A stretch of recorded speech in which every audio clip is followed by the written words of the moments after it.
Sindh police के अंदर भर्तियों का जो मामला है वो लटक गया है, उलझ गया है। सिंध गवर्नमेंट और सिंध पुलिस आमने सामने है। अफसर कहते हैं कि हम कुछ मेरिट करेंगे, कुछ मेरिट का जनाजा निकालेंगे और कुछ आपको देंगे और कुछ हम उठाएंगे, बीच का रास्ता निकाल दें।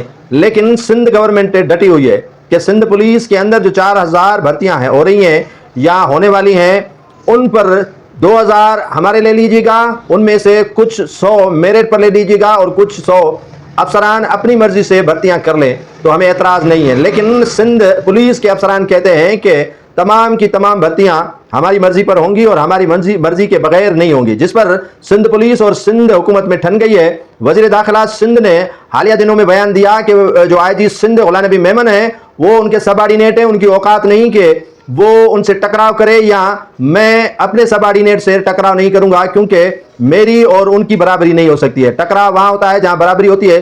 4000 पुलिस एहलकारों के तैनाती या भर्ती का मामला अभी लटका हुआ है और भर्तियां बंद हैं क्योंकि सिंध गवर्नमेंट और सिंध पुलिस में सर्द जंग जारी है। जब ये जंग खत्म